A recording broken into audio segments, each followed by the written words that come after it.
Grace. Hopefully you guys had a wonderful weekend. Happy Monday. So if you noticed last week, Diana didn't post a video. It was disappointing, really. No, I'm just kidding.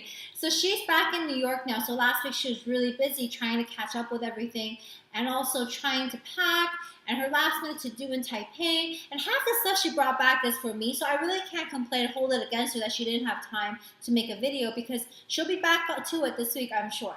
In other news, Jason actually bought the Rosetta Stone, so he's going to be starting to learn Mandarin, and I'm going to be providing supplemental teaching on top of the lessons.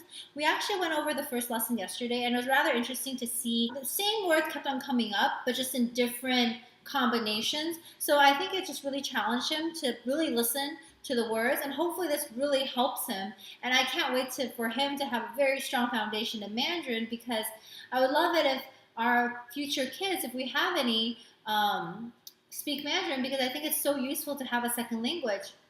I'm just hoping that Jason becomes fluent too, because Mandarin is not an easy language to learn because there's so many tones. I don't know if it's the hardest language to learn just because I take it for granted so often, but I know it's not an easy language to learn, not easy at all. Especially, I don't know if you ever heard any Mandarin speakers talking. We talk pretty fast, especially when Dan and I talk. So we talk really fast when we speak in Mandarin. So like a beginner learner wouldn't be able to understand what we're saying, much less even fluent people sometimes like, Grace, you're talking too fast. So I just have to learn to be patient with Jason, and hopefully he picks it up. So a funny story about language is that when my sister and I lived in Seattle, I didn't move back to Taipei until I was going into the 4th grade. My sister was going into the 3rd grade. And at that time, we were both fluent in English, and we only spoke Mandarin occasionally to our mom, but it's always very simple Mandarin. So like when she went back, we didn't realize this, but our Mandarin wasn't the best. I understood my sister and she understood me, but probably just because we practically grew up together. We're only 18 months apart. So I didn't realize that our Mandarin wasn't really good, and it was like so obvious that we were foreigners to like the locals. But until later that year, we met the same aunt. And the aunt was like, oh, we finally understand the Mandarin that you're saying now. Your Mandarin has improved so much. We're not very conscious about how our Mandarin was when we were little. We just pick it up. Because, if you're in the environment, you're exposed to it on a daily basis, from the TV to the books, music, to the daily life, dealing with shop owners, going shopping, grocery shopping.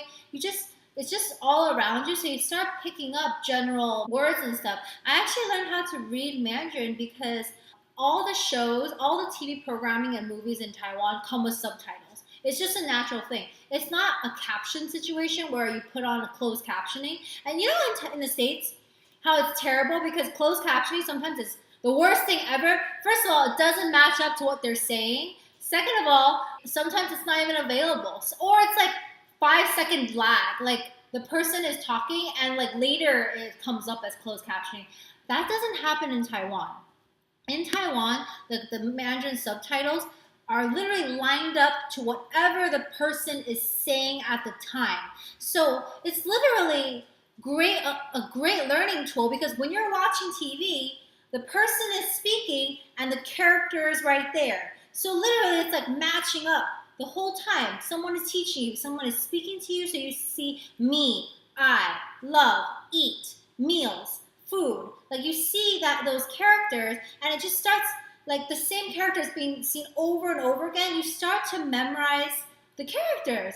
I think it's fantastic. I really think learning in the States would be so much better, reading and spelling, if closed captioning was more readily available and accurate and was in real time versus a 5-second delay. Don't you think? I think that's something that I realized that was one of the reasons why it was a lot easier for my sister and I to speak Mandarin more fluently and also read certain characters that weren't too difficult. I'm hoping that one summer maybe Jason can work remotely and we can just live in Taiwan for a whole summer, because I think the best way to pick up language is to be surrounded by it, where there's nowhere to run, there's no one speaking English to you, the only thing you can speak is Mandarin. Like, that would be such a great experience for him. He loves Taiwan, so let's hope this can happen in the next few years, right? Let me know in the comments below if you have any experience using the Rosetta Stone. I would love to hear your thoughts. And is there a language that you have always wished that you spoke? For me right now, since I live in Florida, I wish I spoke Spanish.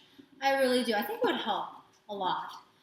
So before I sign off, I'm going to show you a few clips of my brother learning how to swim this summer that Diana sent to me.